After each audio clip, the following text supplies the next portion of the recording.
The SR-60 makes it easy to get a precise mark out on a remote transmitter or sonde, and in this segment, we'll show you how to pinpoint a sonde's position quickly and accurately.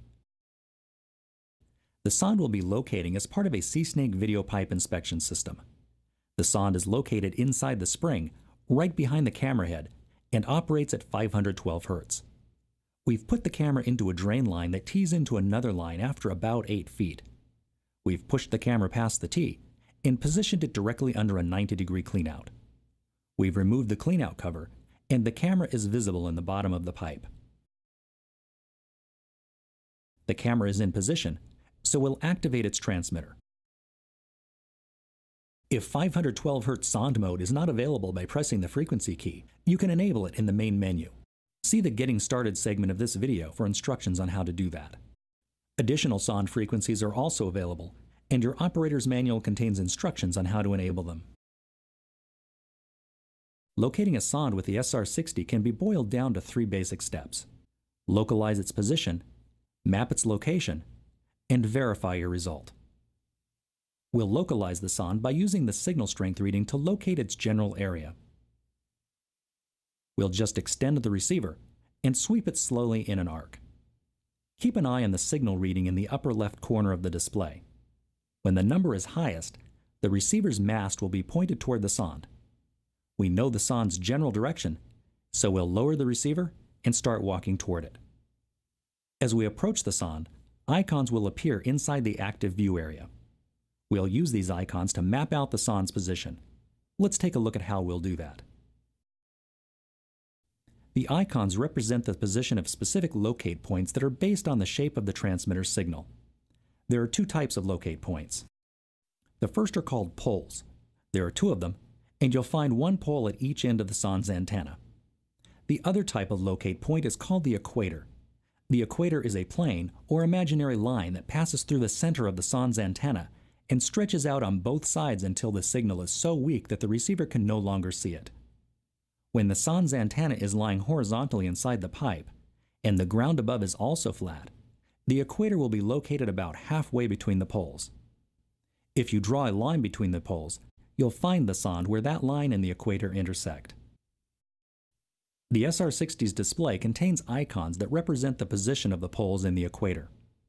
To map out the sonde's position, we'll locate and mark the 2 poles, and then we'll locate the equator between them. To make it easier to see what we're doing, we've pre-marked the position of the 2 poles and the equator. When you get close to the sonde, the receiver will display the location of the closest pole. We'll simply move the receiver until the pole icon is centered on the crosshair, and then we'll mark its position using the marker chips that are included with the receiver. After we get our first pole, we'll see a double line on the display. This line tells us how the transmitter is lying underground. We know the second pole is on the far side of the transmitter, so we'll move toward it along this line. We'll pass over the equator, and then we'll come to the second pole. We'll center it on the crosshair and mark its position. Now we'll line the receiver up between the 2 poles and head back toward the equator. We'll center the equator to finish mapping its position, and then we'll verify our result by making sure that the signal drops off when we move the receiver in any direction away from this point. In many cases, the signal strength will be highest over the equator. In our example, the signal is actually highest a couple of inches off the equator toward the first pole, so that's where we'll mark the sonde's position. Before marking the sonde's location, it's critical that you always verify your locate with the signal strength. Here's why. When a sonde is exactly horizontal, the equator will be centered over the sonde.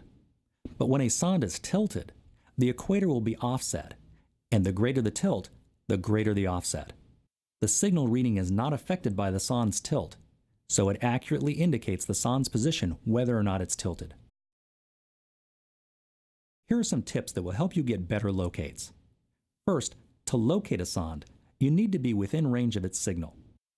This range will vary greatly depending on the transmitter's strength, soil conditions, depth, pipe material, and the presence of interfering signals. We recommend locating the sonde within a few feet of your access point like we did here, and whenever the line makes a turn. We showed you how the equator can be offset when a sonde is tilted inside a pipe. In cases of extreme tilt, such as when a sonde is in a vertical portion of pipe, or when locating a sonde with a vertically oriented antenna, you may only be able to pick up one pole and the equator. In these situations, you can easily locate the sonde using just the signal strength. In the past few minutes, you've seen how the SR-60 makes short work of locating remote transmitters using the simple three-step process of localize, map, and verify. Before using the receiver, be sure to read the operator's manual for additional information not covered in this video. On behalf of everyone at Rigid SeekTech, thank you for buying the SR-60 receiver, and thank you for watching this video.